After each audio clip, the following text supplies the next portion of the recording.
Hello and welcome to Prabodhanam. मैं आदित्य भार्गव आप सभी का दोबारा स्वागत करता हूं हमारे प्यारे से चैनल प्रबोधनम में। और जैसा कि आप लोग जानते हैं हम लोग एक सीरीज को स्टार्ट करके बैठे हुए हैं और ये सीरीज है हमारा लर्न थ्रू क्वेश्चन सीरीज। इस सीरीज में हम जिस चैप्टर को स्टडी कर रहे हैं वह है force and laws of motion. इस सीरीज में हम क्वेश्चंस के थ्रू बहुत सारी चीजों को सीखने की कोशिश करते हैं बेसिक से। और अगर मैं रिकैप दूं कि अभी तक हमने क्या क्या चीजें पढ़ी हैं, तो अभी तक हमने चैप्टर नंबर 8 बोले तो मोशन एंड चैप्टर नंबर 9 बोले तो force and laws of motion. और इन दोनों चैप्टर्स को मिलाकर अगर देखूं मोटा मोटा, तो जो सबसे ज्यादा इंपॉर्टेंट चीज है वो है थ्री इक्वेशंस ऑफ मोशन। और ये थ्री इक्वेशंस मोशन के कौन कौन से थे? पहला था v equals to u plus a t, दूसरा s equals to u t plus half a t square, and तीसरा v square equals to u square plus में 2as। इसके बाद हमने तीन लॉज देखे थे, तो थ्री लॉज ऑफ मोशन, जिनको हम न्यूटन्स लॉज ऑफ मोशन भी कहते हैं। तो न्यूटन का पहला नियम, न्यूटन का दूसरा नियम और न्यूटन का तीसरा। तो फर्स्ट लॉ को अगर आप लोगों को याद हो, तो फर्स्ट लॉ को हमने लॉ ऑफ इनर्शिया बोला था, क्योंकि ऑल द वे ये हर बॉडी में मौजूद एक प्रॉपर्टी को समझाती है, जिस प्रॉपर्टी को हम कहते हैं इनर्शिया। इनर्शिया क्या होता है, इन सब चीजों को जानने के लिए आप प्लीज पार्ट 1 जरूर देखें अपने इस चैप्टर का, जो कि है force and laws of motion. उसके बाद हमने सेकंड लॉ पढ़ा था, जो कि एक्शन रिएक्शन लॉ था। अगर आपको याद आ रहा हो, तो फर्स्ट लॉ में हमने जानी थी डेफिनेशन ऑफ फोर्स, कि फोर्स क्या होता है। तो सर फोर्स और कुछ नहीं है, एक एक्सटर्नल एजेंट है जो कि बॉडीज के स्टेट ऑफ मोशन को चेंज करता है। उस चेंज को अपोज कौन करता है? तो inertia. Second law of motion जब हमने पढ़ा था, जिसको हमने वेरी सॉरी जिसको हमने रियल लॉ ऑफ मोशन कहा था,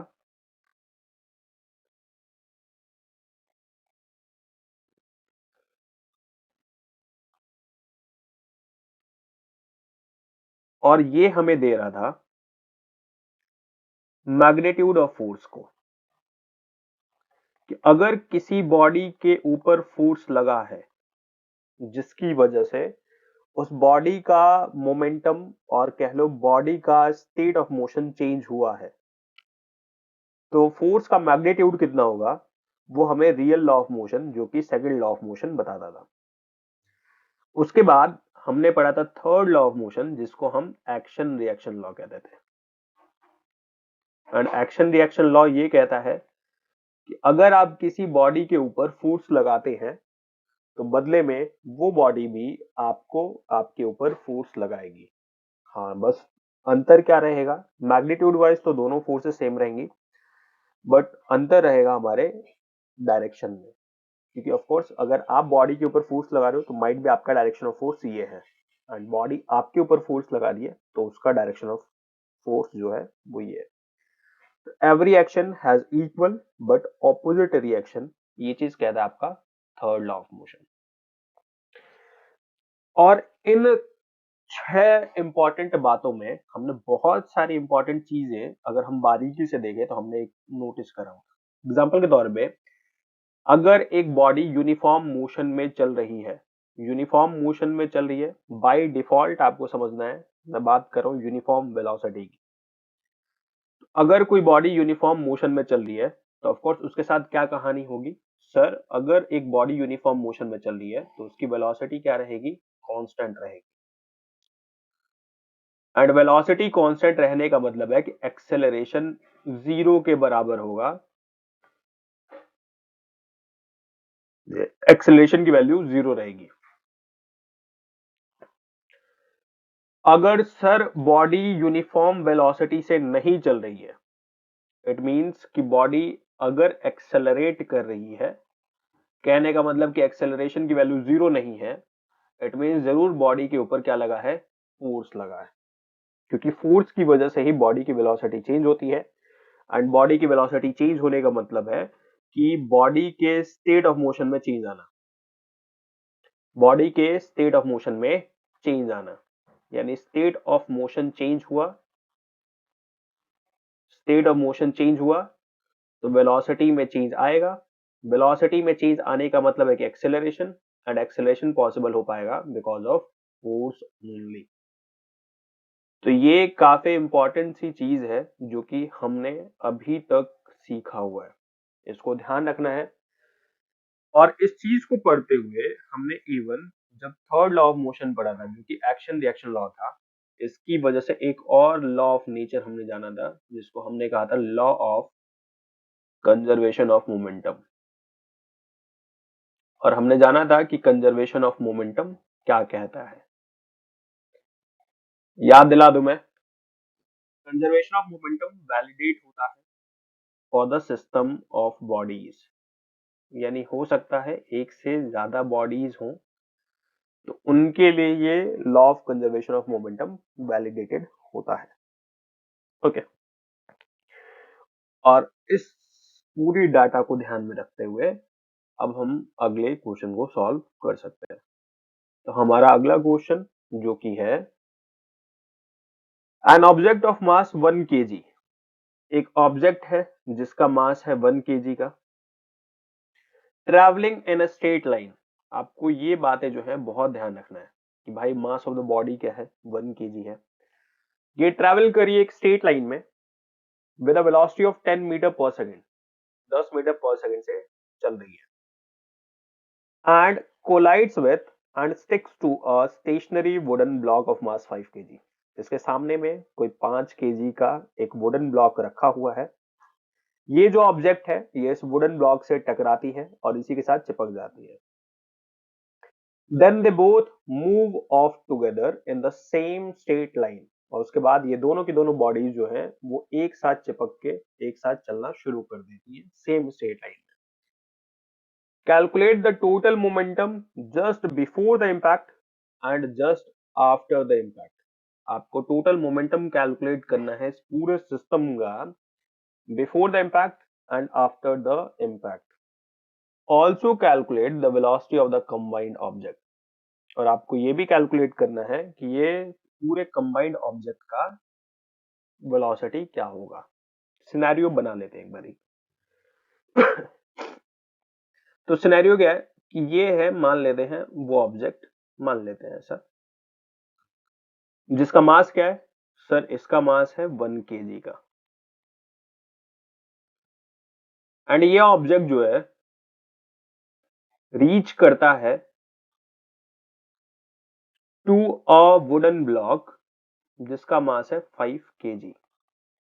अगर इनिशियली शुरू में अगर हम देखें कोलिजन से पहले, तो ये वुडन ब्लॉक तो स्टेशनरी है, एंड स्टेशनरी होने का मतलब है कि इसकी इनिशियल वेलोसिटी है 0 मीटर पर सेकेंड।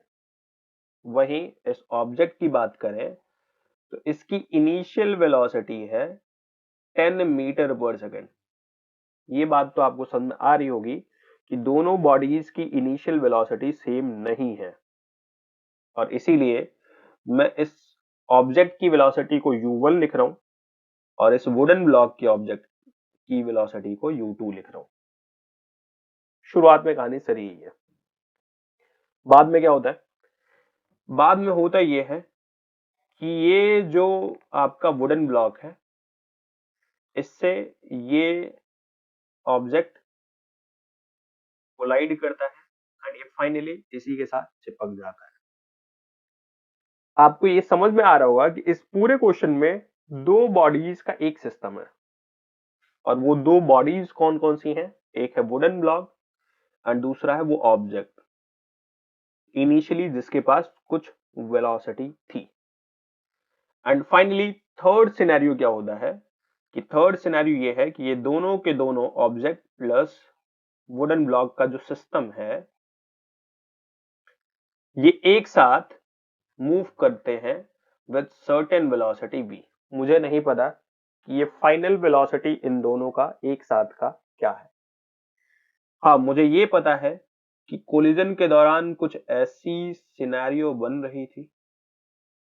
कोलिजन से पहले कुछ ये सिनेरियो था, यह बिफोर कोलिजन का, एंड ये है आफ्टर कोलिजन का सिनेरियो। तो मुझसे ये पूछा है कि भाई बिफोर द इम्पैक्ट और before the collision and after the collision हमारा मोमेंटम कितना, टोटल मोमेंटम। यहां एक चीज देखने वाली बात है, आपसे पूछा total momentum.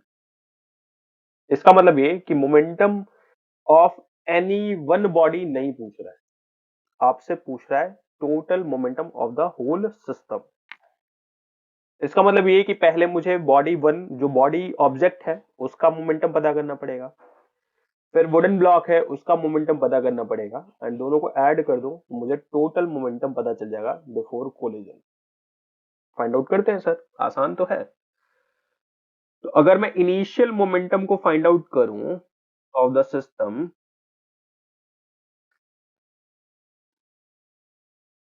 Initial momentum of the system, तो इसमें क्या गया है, इसमें होगा sir initial momentum of object PIO।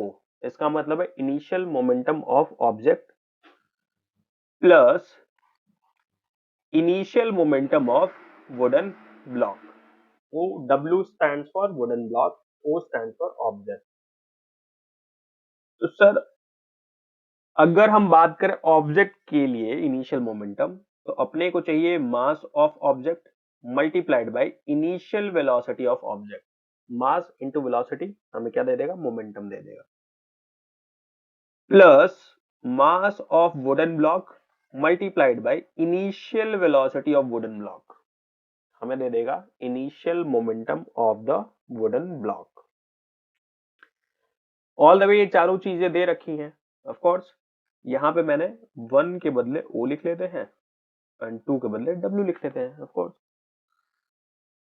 तो 1 kg multiplied by 10 metre per second plus 5 kg multiplied by 0 metre per second, ये हो गया 10 kg metre per second plus 0 kg metre per second. Result आ गया 10 kg मीटर पर सेकेंड।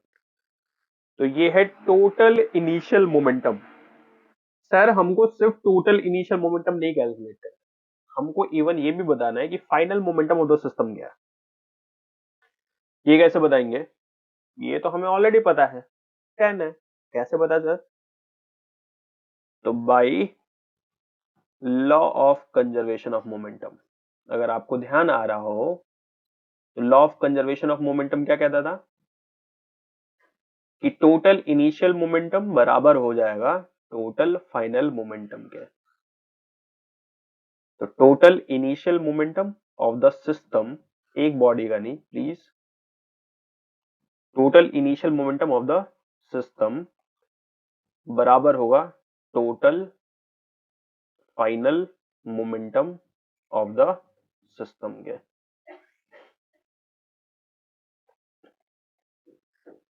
इसका मतलब कि अगर initially 10 kg metre per second का मोमेंटम था, तो बाद में भी 10 kg मीटर पर सेकंड का ही मोमेंटम रहेगा। तो total final momentum of the system क्या हो जाएगा, 10 kg मीटर पर सेकंड। अब हमसे कह रहा है कि what will be the velocity of the combined object. ये जो कंबाइंड ऑब्जेक्ट है इसकी क्या वेलोसिटी हो जाएगी, नहीं पता। हम मान लेते हैं कि वेलोसिटी कंबाइंड ऑब्जेक्ट की है v। तो ऐसा लिख सकता हूं मैं mo इंटू में v प्लस mw इंटू में v। ये कितना होना चाहिए sir, 10 kg metre per second होना चाहिए। सर ये है क्या, ये है final momentum of the system. आप देख सकते हो mass of the object multiplied by velocity of the object, mass of the wooden block multiplied by final velocity of the wooden block. और अगर फाइनल वेलोसिटी से मल्टीप्लाई करो आप दोनों को, तो दोनों का फाइनल मोमेंटम निकालो। ये है final momentum of the object, जबकि ये है final momentum of the wooden block, and दोनों को जोड़ दोगे तो आपको मिल जाएगा final momentum of the system. आसान सा। बी नहीं पता सर, तो कोई नहीं, ऊपर करो में से बी को कॉमन ले लेते हैं बाहर, MO plus MW equals to 10। MO और MW हमें पता ही है, वो है 5 + 1 बोले तो 6 kg, तो V multiplied by 6 kg equals to 10 kg metre per second. और यहां से V की वैल्यू क्या आ गई, 10 kg metre per second by 6 kg। kg से kg कट जाएगा, 6 से 10 को काट लेना, जो भी रिजल्ट आएगा, तो ये आ गया 10/6 मीटर पर सेकेंड। तो ये हमारा क्वेश्चन नंबर 15। हमसे दो बातें पूछी थी। पहली चीज कि initial momentum of the system क्या होगा, final momentum of the system क्या होगा। सर ऐसा कुछ भी नहीं लिखा था, हमसे पूछा था टोटल मोमेंटम। जब हमसे टोटल पूछ रहा है, इसका मतलब कि पूरे सिस्टम का ही पूछ रहा है कि पूरे सिस्टम का मोमेंटम कितना पहले एंड पूरे सिस्टम का मोमेंटम बाद में क्या ही हो जाएगा।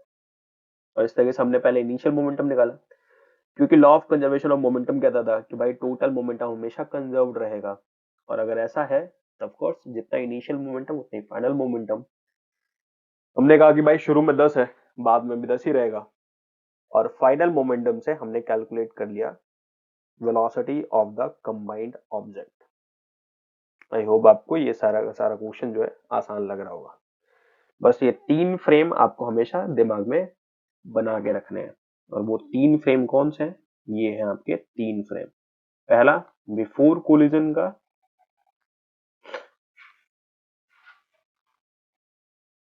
दूसरा कोलिजन के दौरान, एंड तीसरा आफ्टर कोलिजन का। अगर आपको ये तीनों फ्रेम ध्यान रहेंगे तो फिर आप आसानी से क्वेश्चन कर सकते हो। इसका मतलब यही है बस, इनिशियली जो मोमेंटम था वही बाद में मोमेंटम रहना चाहिए। एक बॉडी का बिल्कुल भी नहीं भाई, पूरे सिस्टम का। हो सकता है एक बॉडी का मोमेंटम चेंज हो जिसकी वजह से दूसरी बॉडी में भी चेंज आएगा, और दूसरी बॉडी में चेंज आए तो अगर आप टोटल चेंज देखोगे तो आपको सेम देखने को मिलेगा। मान लेते हैं ऐसा कुछ ना, इनिशियली एक बच्चे के पास 200 रुपए थे एंड दूसरे के पास शायद 10 रुपए थे या फिर 100 रुपए थे, तो 200 प्लस में 100 300। हुआ ये कि जिसके पास 200 थे उसने अपने 50 रुपए इसको हैंड ओवर कर दिए दूसरे वाले को, तो अब इसके पास कितने हो गए 150, दूसरे पे कितने हो गए 150, टोटल कितना हो गया 300। शुरू में कितना था 300, बाद में कितना हो गया पूरे सिस्टम का 300। यही तो कह रहा है ये momentum, law of conservation of momentum, कि पूरे सिस्टम का मोमेंटम कंजर्व रहेगा। पूरे सिस्टम का मोमेंटम जितना शुरू में उतना ही बाद में। चेंज क्या हो सकता है, एक बॉडी का मोमेंटम चेंज हो सकता है जिसकी वजह से उतना ही चेंज आपको दूसरी बॉडी में देखने को मिल सकता है, मिलता है। और इसी को हम कहते हैं law of conservation of momentum. Question number 16। An object of mass 100 kg is accelerated uniformly from a velocity of 5 meter per second to 8 meter per second in 6 seconds. एक ऑब्जेक्ट है जिसका मास है 100 kg, इसको एक्सेलरेट किया गया है, और ये बात अब तक तो समझ में आ गई होगी कि अगर बॉडी को एक्सेलरेशन दिया है यानी गारंटेड इसके ऊपर फोर्स लगा है। एंड एक्सेलरेशन की वजह से क्या हुआ है कि इसकी वेलोसिटी 5 मीटर पर सेकंड से 8 मीटर पर सेकंड हो गई है इन 6 सेकंड्स। एक्सेलरेशन कैसा है सर, पॉजिटिव है। इसका मतलब ये फोर्स कैसा होगा, सपोर्टिव होगा। सपोर्टिव का मतलब है कि ये फोर्स वेलोसिटी बढ़ाने का काम करेगी, वही अपोजिट फोर्स वेलोसिटी रिड्यूस करती है। Also find the magnitude of the force exerted on the object. आपको और क्या फाइंड आउट करना है, the magnitude of the force exerted on the object. Object के ऊपर जो फोर्स लग रहा है उसको कैलकुलेट करना है, और इसके साथ साथ क्या कैलकुलेट करना है, आपने कैलकुलेट करना है initial and final momentum of the object. यार इतना आसान सा क्वेश्चन बना लेना है। ये है हमारा एक ऑब्जेक्ट, इस ऑब्जेक्ट का मास क्या है सर 100 kg है। इनिशियली इसकी वेलोसिटी क्या थी 5 मीटर पर सेकंड थी। एक्सेलरेशन हुआ है कितना नहीं पता, लेकिन ये पता है कि 6 सेकंड्स के अंदर अंदर या फिर 6 सेकंड्स में इसी ऑब्जेक्ट की वेलोसिटी 8 मीटर पर सेकंड हो गई है। दोबारा, इसका मास 100 केजी है। मास में कोई चेंज थोड़ी ना हुआ है। इनिशियल मोमेंटम कितना? Sir, initial momentum of the body equals to mass multiplied by initial velocity. Mass है हमारा 100 केजी, इनिशियल वेलोसिटी कितनी थी? 5 मीटर पर सेकंड, तो जिसकी वजह से इनिशियल मोमेंटम हो गया 500 केजी मीटर पर सेकंड। वही फाइनल मोमेंटम। अब आप देख सकते हो दोनों मोमेंटम सेम नहीं है, क्योंकि दोनों वेलोसिटी सेम नहीं है। शुरू में वेलोसिटी कुछ और थी, बाद में वेलोसिटी कुछ और होगी। एंड फाइनल मोमेंटम क्या हो गया?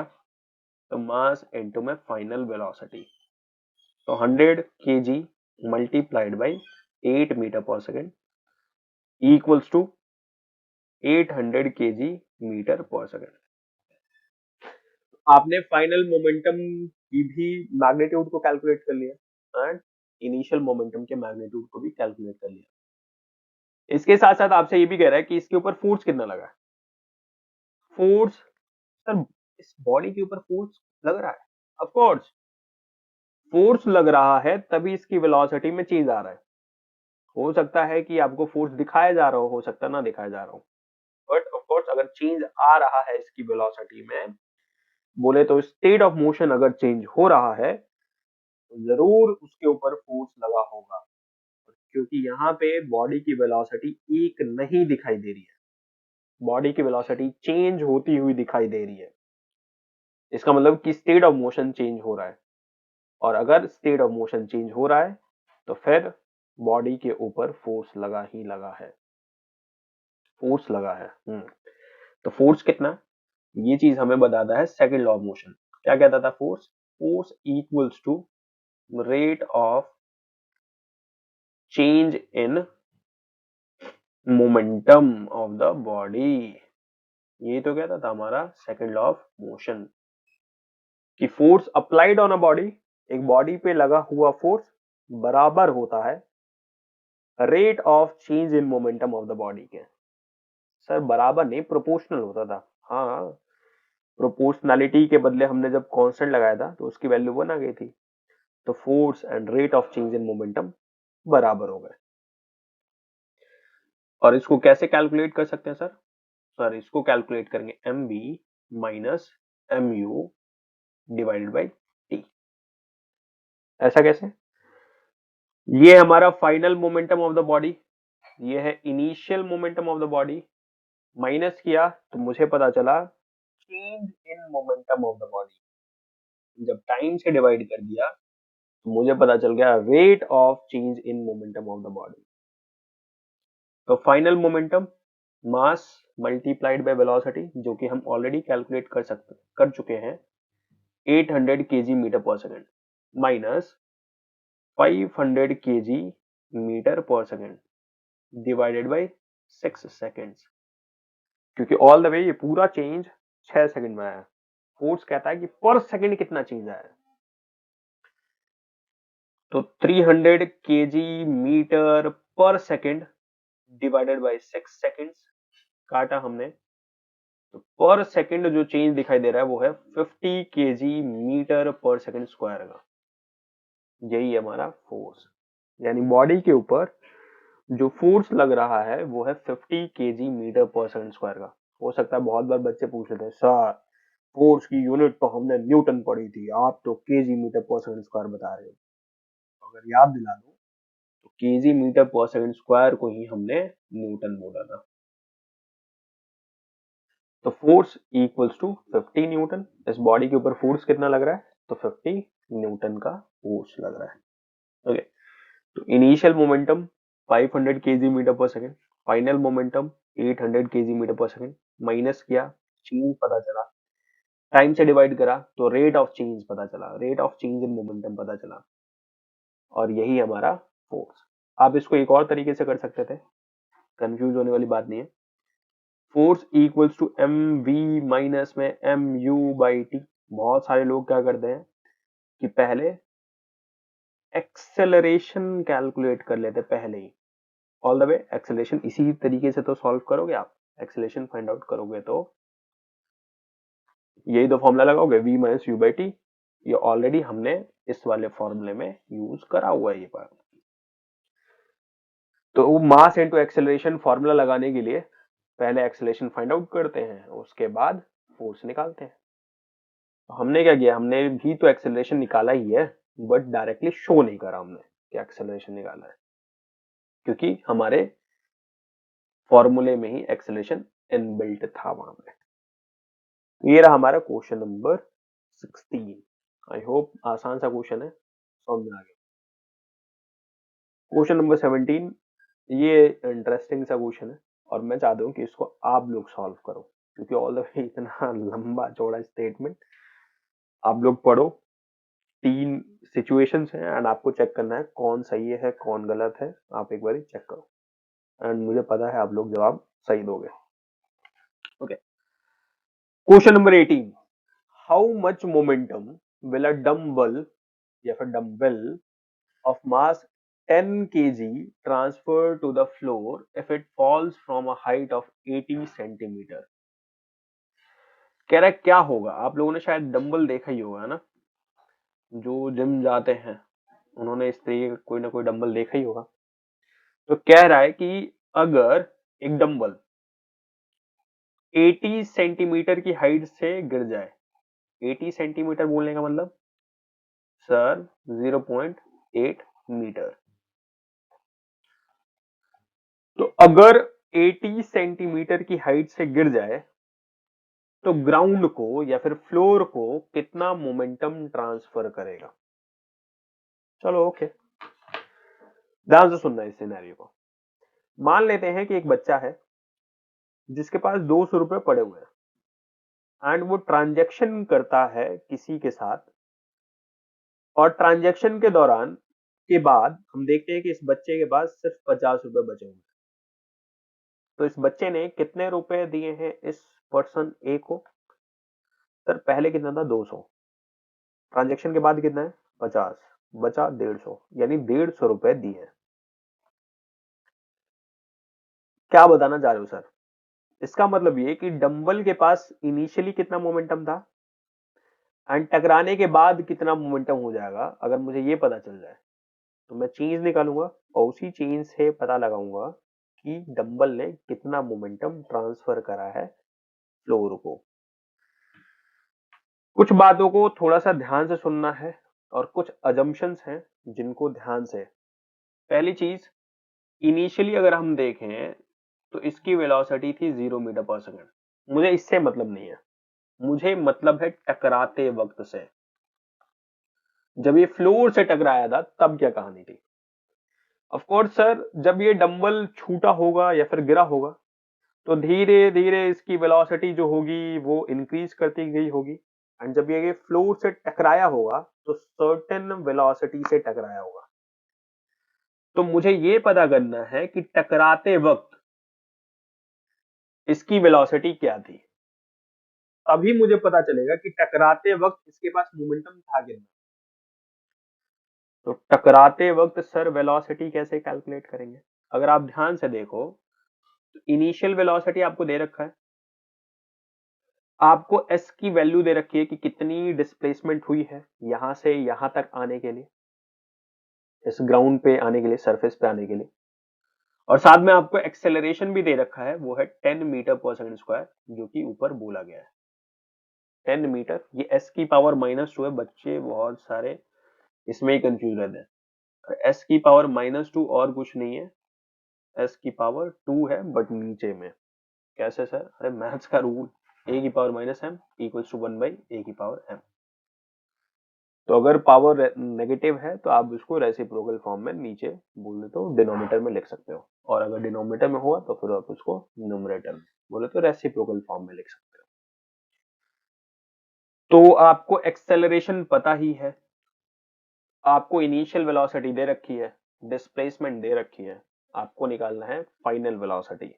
यानी जब सरफेस से फ्लोर से जब टकराया तो फाइनल वेलोसिटी कितनी। इक्वेशन यूज करते हैं भाई, v square minus U square equals to 2as। ये क्या है सर, ये हमारा थर्ड इक्वेशन ऑफ मोशन है। इसको पोजीशन वेलोसिटी इक्वेशन भी कहते हैं। फाइनल वेलोसिटी यही तो नहीं बता सर, तो माइनस का यू स्क्वायर हमने दूसरी तरफ ट्रांसफर करा तो प्लस का यू स्क्वायर प्लस में 2as। इनिशियली वेलोसिटी थी 0, तो 0 का स्क्वायर प्लस में 2 इंटू में एक्सेलरेशन। यहाँ कौन सा एक्सेलरेशन हो रहा है, तो sir acceleration due to gravitational force, जिसको हम स्मॉल जी बोलेंगे। और इसकी वैल्यू ऑलरेडी दे रखी है 10 मीटर पर सेकंड स्क्वायर, तो 10 मीटर पर सेकंड स्क्वायर। साथ में हमें डिस्प्लेसमेंट, इसको मैं चाहता हूँ यूनिट्स के साथ साथ देखो आप, तब ज्यादा सही। यूनिट्स इंक्लूड करके पढ़ना बहुत इंटरेस्टिंग होता है, और उसमें फिर आप कंफ्यूज नहीं रहोगे। तो 0 मीटर पर सेकंड का स्क्वायर प्लस 2 इंटू में 10 metre per second square into 0.8 metre. Displacement इतना ही हुआ, ऊपर से ग्राउंड तक आने में इतना ही डिस्प्लेसमेंट करना पड़ेगा। तो ये हो गया 0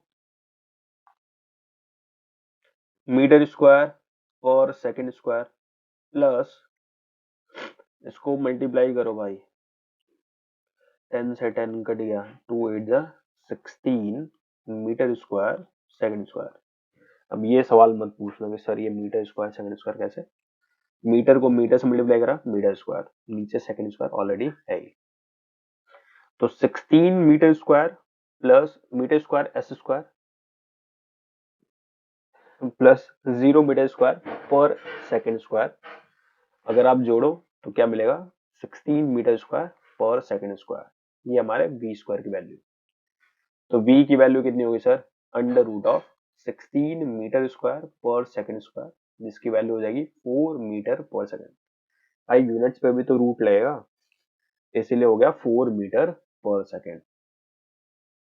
हमें निकालना क्या था, हमें निकालना था कि इसने मोमेंटम कितना ट्रांसफर करा। तो सर टकराते वक्त डंबल जो है, ये टकराते वक्त इसका मोमेंटम, इसके पास मोमेंटम कितना था, तो इसका मास मल्टीप्लाइड बाय इसकी वेलोसिटी। इसका मास कितना है 10 केजी, इसकी वेलोसिटी कितनी थी 4 मीटर पर सेकंड, हो गया 40 केजी मीटर पर सेकंड। ओहो, शुरू में इसके पास कोई वेलोसिटी नहीं थी, तो शुरू में कोई मोमेंटम नहीं था, बट जैसे ये फ्लोर के साथ टकराया एंड फ्लोर से टकराते वक्त इसके पास सर्टेन वेलोसिटी थी, इट मींस इसके पास मोमेंटम था। सर पहले मोमेंटम नहीं बट बाद में मोमेंटम कैसे, बिकॉज यहाँ एक फोर्स काम कर रही है इसके ऊपर, जो कि एक ग्रेविटेशनल फोर्स। उसी फोर्स की वजह से ये एक्सेलरेशन आपको देखने को मिल रहा है। तो ग्रेविटेशनल फोर्स ने इसको पुल करा, जिसकी वजह से इसकी वेलोसिटी बढ़ती गई, यानी मोमेंटम बढ़ता गया एंड फाइनली फ्लोर से टकराते वक्त इसके पास कुछ मोमेंटम था एंड उसकी वैल्यू थी 40 KG metre per second. And इसका मतलब ये कि टकराया कितने मोमेंटम से, 40 केजी मीटर पर सेकंड से। टकराने के बाद क्या होगा सर, टकराने के बाद ये रुक जाएगा, नहीं सर, टकराने के बाद थोड़ा सा ऊपर उठेगा फिर गिरेगा। हम उस चीज को नेग्लेक्ट कर रहे हैं, ये हमारी अजम्पशन है। इसका मतलब ये कि जैसे ही टकराया वैसे ही रुक गया, और जैसे ही टकराया वैसे ही रुक गया। इसका मतलब ये कि पहले 40 एंड आफ्टर कोलिजन मैं बोल सकता हूं सिंस डम्बल स्टॉप्स, इसका मतलब कोलिजन के बाद इसकी वेलोसिटी क्या हो जाती है सर, 0। तो मोमेंटम कितना हो जाता है सर, 0 मास इनटू वेलोसिटी। हो, शुरू में मोमेंटम था 40, बाद में मोमेंटम आ गया है 0। ट्रांजैक्शन हुए हैं, शुरू में 40 बाद में 0। इसका मतलब ये कि डंबल ने अपना 40 केजी मीटर पर सेकंड का मोमेंटम ट्रांसफर कर दिया फ्लोर में। मैं बोल सकता हूं सिंस चेंज इन मोमेंटम जो है वो क्या है, 0 metre per second minus 40 metre per second, sorry 0 KG metre per second minus 40 KG metre per second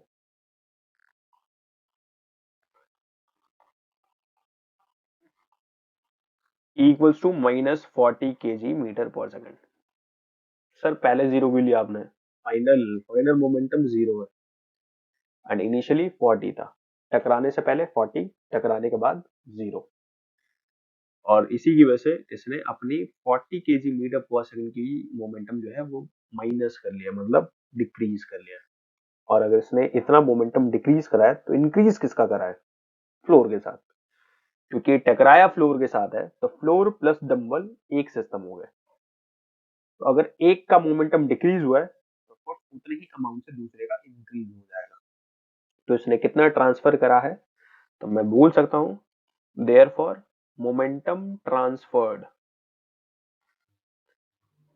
by dumbbell कितना, तो ये हो गया माइनस 40, या फिर कह लो मैग्नीट्यूड वाइज अगर बात करो तो 40 केजी मीटर पर सेकंड, क्योंकि एक का डिक्रीज हुआ दूसरे का इंक्रीज हो जाएगा। तो ये हमारा क्वेश्चन नंबर 18, और इस क्वेश्चन के साथ हमने एक्सरसाइज के सारे क्वेश्चंस को फाइनली फिनिश कर दिया। और इसी क्वेश्चन के बाद हम शुरू करेंगे इन टेक्स्ट क्वेश्चंस को। इन टेक्स्ट क्वेश्चन शायद आप लोगों को पता होगा, बुक के अंदर जो ब्लू बॉक्सेस होते हैं उनको हम कहते हैं इन टेक्स्ट क्वेश्चंस। तो उन्हीं क्वेश्चंस को हम करेंगे और शुरू करते हैं हम सबसे पहले इन टेक्स्ट क्वेश्चन से। तो ये हमारा पहला ब्लू बॉक्स, जिसमें कह रहा है which of the following has more inertia, किसके पास इनर्शिया ज्यादा है। ये तीन ऑप्शंस है, मतलब तीन पार्ट्स हैं। तो पहले पार्ट में अगर हम देखें, इसको मैं ए बोल देता हूं, तो अ rubber ball and a stone of the same size. Rubber ball से ज्यादा मास स्टोन का होता है, बाय डिफॉल्ट एक सिनेरियो ले रहे हैं हम, आमतौर पे यही देखने को मिलता है। जनरलाइज सिचुएशन है कि रबर बॉल हल्की होती है क्योंकि डेंसिटी उसकी हल्की है, एंड स्टोन की डेंसिटी ज्यादा है। साइज दोनों के सेम है, वॉल्यूम सेम है, तो मास ऑफ कोर्स स्टोन का ज्यादा होगा। एंड क्योंकि इनर्शिया अगर आपको ध्यान आ रहा हो तो इनर्शिया एक मास डिपेंडेंट फंक्शन है, या फिर कह लो मास डिपेंडेंट प्रॉपर्टी है। तो अगर मास इंक्रीज होगी तो inertia of the body will increase, और क्योंकि यहाँ पे स्टोन का मास ज्यादा है तो इसका इनर्शिया भी आपको ज्यादा देखने को मिलेगा। तो पहले केस में अगर आप पूछोगे किसका इनर्शिया ज्यादा, तो फिर मैं बोलूंगा स्टोन का।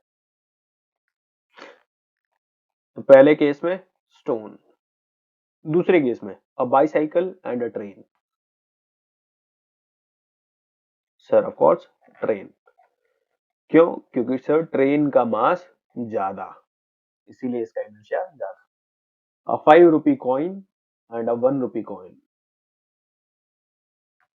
सर 5 रुपी कॉइन जो होता है वो थोड़ा भारी होता है, तो इसका इनर्शिया ज्यादा। प्लीज, मैंने बाय डिफॉल्ट वाले, मतलब जो जनरलाइज सिचुएशंस होते हैं उनको लिया हुआ है। आप कहीं एक्सेप्शनल सिचुएशन लेकर आ जाओ, आप मेरे पास एक छोटा सा टॉय ट्रेन लेकर आ जाओ और एक बड़ी बाईसाइकिल लेकर आओ और फिर कहोगे भैया यहाँ तो बाईसाइकिल का मास ज्यादा है, इसका इनर्शिया ज्यादा होगा। जनरलाइज सिचुएशन का मतलब है कि बाईसाइकिल भी रियल है एंड ट्रेन भी टॉय नहीं है। ओके, तो अभी हमने जान लिया है कि क्योंकि इनर्शिया आपका मास डिपेंडेंट फंक्शन होता है, मास डिपेंडेंट प्रॉपर्टी होती है, तो जितना ज्यादा मास होगा उतना ज्यादा इनर्शिया होगी। इनर्शिया को आप समझो एक अकड़ होता नहीं है जिसका स्टेटस, भाई ग्राउंड टू अर्थ बंदों की बात नहीं करूंगा, इन रियलिटी आमतौर पे अगर हम देखें तो जिसका स्टेटस हायर उतना ज्यादा उसमें अकड़। एटीट्यूड, हर बॉडी के अंदर ये एटीट्यूड होता है, यहाँ पे मोशन के कॉन्टेक्स्ट में इसको इनर्शिया कहते हैं। Higher the mass higher the inertia, और ये इनर्शिया क्या चाहेगी कि भाई जैसा स्टेट ऑफ मोशन है वैसा ही बना रहा है। इनर्शिया आपकी मास डिपेंडेंट प्रॉपर्टी होती है, और ये प्रॉपर्टी क्या चाहती है कि there is no change in state of motion, state of motion में कोई चेंज ना आए, ऐसा इनर्शिया चाहती है।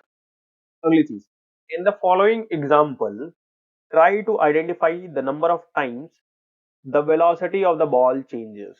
आपको ये पता करना है कि कितनी बार बॉल की वेलोसिटी जो है वो चेंज हो रही है। A football player kicks a football to another player. तो पहला केस क्या है कि एक फुटबॉल प्लेयर है, मान लेते हैं इसका नाम ए है, ये बॉल को किक करती है, किक करता है या करती है, इसको किक करता है या करती है, तो सर अनदर कोई फुटबॉल प्लेयर है उसको, ओके।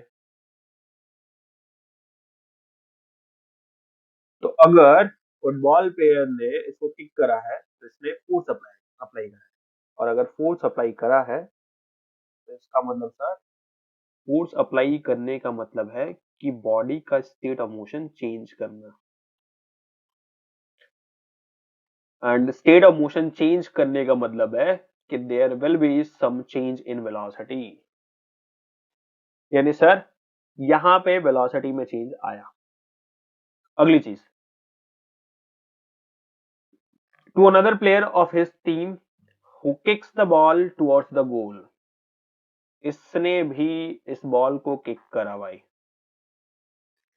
और इसने गोल की तरफ किक करा है, यानी दोबारा यहां वेलोसिटी में चेंज देखने को मिलेगा। The goalkeeper of the opposite team collects the football. जो गोलकीपर भाई साहब है, इन्होंने इसको रोका, पकड़ा, कलेक्ट किया, तो ऑफ कोर्स इन्होंने भी इसकी वेलोसिटी को जीरो कर दिया। यानी पहला इंस्टेंस तो हमें तब देखने को मिला जब फुटबॉल प्लेयर ए ने उसको किक करा था, तब वेलोसिटी में चेंज आया था। हाँ सर। दूसरा हमें तब देखने को मिला जब फुटबॉल प्लेयर बी ने इसको किक करा, तब भी वेलोसिटी में चेंज देखने को आया। गोलकीपर ने इसको रोका, तब भी हमें वेलोसिटी में चेंज देखने को आया। सर पहले कुछ वेलोसिटी थी, अब रुक गई, चेंज आया ना, वेलोसिटी में चेंज आया है। एंड आगे, the goalkeeper of the opposite team collects the football and kicks it towards a player of his own team. और फिर ये भी पहले कलेक्ट करा, और फिर गोलकीपर ने दोबारा इसको हिट करा अपने प्लेयर की तरफ। अब इस फुटबॉल प्लेयर को हम सी बोल देते हैं। तो टोटल कितनी बार वेलोसिटी में चेंज आया है? एक बारी, दो बारी, तीन बारी, चार बारी, चार बारी वेलोसिटी में चेंज आया है। क्यों? पहली बारी तो जब फुटबॉल प्लेयर ए ने किक करा था, दूसरी बारी जब फुटबॉल प्लेयर बी ने किक करा, तीसरी बारी जब गोलकीपर ने उसको रोका, रोका तब भी तो वेलोसिटी में चेंज लाया, और चौथी बारी जब इसने किक करा। तो यहाँ गोलकीपर ने दो बार, एक बारी कलेक्शन के दौरान एंड दूसरी बारी किक के दौरान, तो गोलकीपर ने दो बार इसके ऊपर फोर्स लगाया। Okay. Also identify the agent supplying the force in each case. तो हमें यह भी पता करना है कि वो कौन कौन से एजेंट्स हैं जो कि फोर्स को सप्लाई कर रहे हैं। पहली केस में फुटबॉल प्लेयर ए, दूसरी बारी में फुटबॉल प्लेयर बी, तीसरी बारी में गोलकीपर, चौथी बारी में भी गोलकीपर। फुटबॉल प्लेयर सी के साथ क्या कहानी है, ये अभी पता ही नहीं चला कि भाई वो रोक भी पाया कि नहीं, तो इसलिए हम फुटबॉल प्लेयर सी के लिए कुछ भी, कोई भी रिस्पॉन्स नहीं देंगे। तो टोटल चार बारी वेलोसिटी में चेंज आया, एंड चारों बारी किन किन लोगों ने वेलोसिटी में चेंज लेकर आए उनका नाम देख लिया हमने। सर जिन्होंने वेलोसिटी में चेंज जो भी लेकर आए हैं उन्होंने फोर्स लगाया होगा फुटबॉल पे, हाँ, इसीलिए इन चारों के नाम एजेंट्स के रूप में हमने लिखे हुए यहाँ पे कि फुटबॉल प्लेयर ए एक एजेंट है जिसने वेलोसिटी चेंज करी है, बी गोलकीपर दो बारी। Explain why some of the leaves may get detached from a tree if we vigorously shake its branch। ऐसा क्यों होता है कि जब हम लोग एक पेड़ को बहुत जोरों से हिलाते हैं तो कुछ पत्ते जो हैं वो नीचे गिर जाते हैं, और इस चीज को हम देखेंगे एक पेड़ बनाकर, और उस पेड़ पर है हमारे पास एक पत्ता, और इसी पत्ते की कहानी को समझने की कोशिश करेंगे। अब ये हमारे राजू भाई साहब हैं जो हवा में है शायद, और इस पेड़ को धक्का दे रहे हैं। अब इनिशियली धक्का देने से पहले, बोले तो फोर्स अप्लाई करने से पहले क्या सिनेरियो था सर? फोर्स अप्लाई करने से पहले कहानी ये थी कि पेड़ जो है वो भी रेस्ट पे था, एंड ये जो लीफ है ये भी रेस्ट पे था। बट जैसे ही राजू भाई साहब ने फोर्स लगाया, तो पेड़ की जो टहनी है इसको फोर्स एक्सपीरियंस हुई, जिसकी वजह से ये मोशन में। अब इस लीफ की बात करें, तो लीफ का जो इनर्शिया ऑफ रेस्ट है ये क्या कहेगा? ये कहेगा कि भाई तू रुके रहे। यानी इनर्शिया ऑफ रेस्ट इसको रेस्ट पे रखना चाहती है, लेकिन ये पेड़ जो कि फोर्स लग रहा है, जिसके ऊपर फोर्स लग रहा है, ये तो मोशन में आ गई ना, इसका तो स्टेट ऑफ मोशन चेंज हो गया। और क्योंकि इसका स्टेट ऑफ मोशन चेंज हुआ, और लीफ भी उसी से कनेक्टेड है,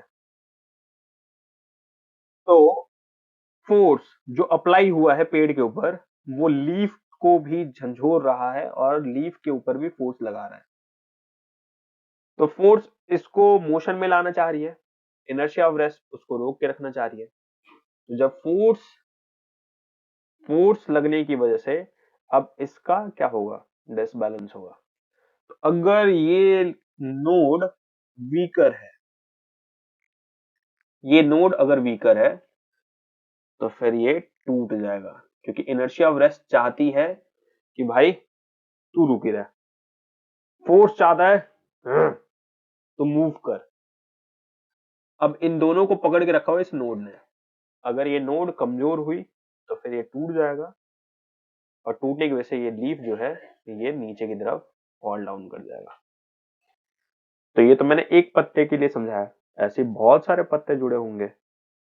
तो जब आप बहुत तेजी से पेड़ को हिलाते हो, तो हर ऐसा पत्ता जिसकी नोड कमजोर है उसके साथ यही कहानी होगी, और वो फाइनली बिकॉज ऑफ वाइग्रस फोर्स क्या होगा? ये टूट जाएगा, और टूटने की वजह से वो पत्ते क्या हो जाएंगे? गिर जाएंगे। अगली चीज, why do you fall in forward direction when a moving bus brakes to a stop, and fall backwards when it accelerates from rest? ओहो, अब ये क्वेश्चन ऑलरेडी मैं समझा चुका हूँ। आप एक बारी प्लीज पार्ट 1 देखना, और फिर इस क्वेश्चन के जवाब को देने की कोशिश करना। तो आपके लिए 2 क्वेश्चन जो हैं वो आपके लिए छोड़े हुए हैं, आप उन दोनों क्वेश्चंस को ट्राई करो। पॉसिबल हो तो कमेंट में लिखो, अगर आपको ना समझ में आए तब भी, तो फिर भी आप कमेंट में मेंशन कर दो, मैं आपको समझा दूंगा एक सेपरेट वीडियो में। बट अगर मोस्ट प्रोबेबली दोनों क्वेश्चन हो जाएंगे, आसान आसान से क्वेश्चन है दोनों। और तब तक के लिए bye bye.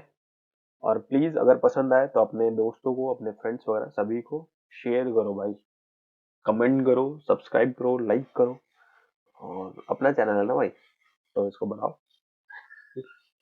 Okay, bye bye.